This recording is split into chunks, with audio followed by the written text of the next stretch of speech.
I create a system of checks and balances throughout from the very first time. I mean, when I am commissioned to do a project, I ask those who are calling me in, commissioning me to give me a reading list. I'm a student of place. You are going to become a scholar of place very quickly. And so I ask for the bibliography of place.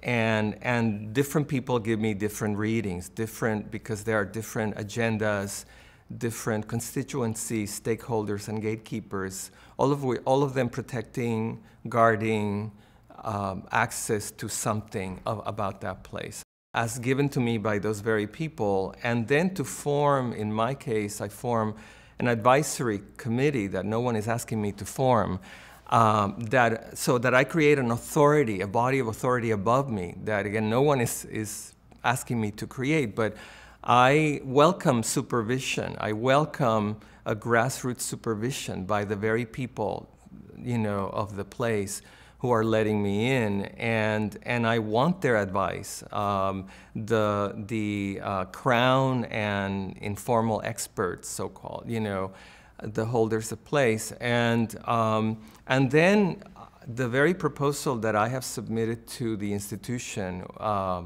university, a museum, a center that has invited me in. That same proposal, during the open calls that I do, long before a training moment, I read it to them so that they know as much as I know and the institution knows, and it's a very open, transparent process. And they feel empowered. They get a copy of it. They are empowered with a copy of it, like the institution receive a copy of it, and they could take that copy home. There's a copyright to it, but that becomes the literature of the project very quickly, the one I'm generating. And it has the language of the project, not just the concepts, but the language of the project and a kind of list of goals that a project wants to achieve. So they are feeling like collaborators, and that gives them power to say yes, no, maybe, to things, to issues.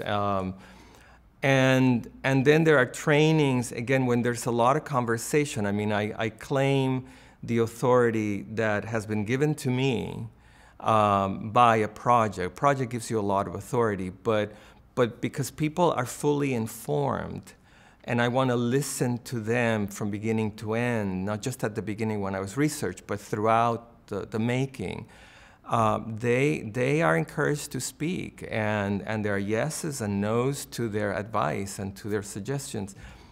Then a piece happens as an experience, an aesthetic experience, hopefully transformative, and then it is followed by that form that we are hearing a lot about these days, the town hall meeting. I try to create, maybe days later, a week later, we need for it to become a memory. It needs to be processed by the conscious and the subconscious. We then have a kind of town hall meeting where the performers, who were in silence more often than not during 12 hours or 24 or 48 hours, speak. And I'm just one of them, or I'm the guy with the microphone handing it over so they speak. And the community comes to that, and the performers speak about the experience of manifesting something, and the community speaks about the experience of witnessing something, and they have a dialogue. And all kinds of things happen in that dialogue. So that the notion of evaluation is systemic to the project from the first day to a kind of closure. And then the relationships also that happen beyond closure, because when a community takes you in, it's not a show that it's over, it's just the beginning of a relationship.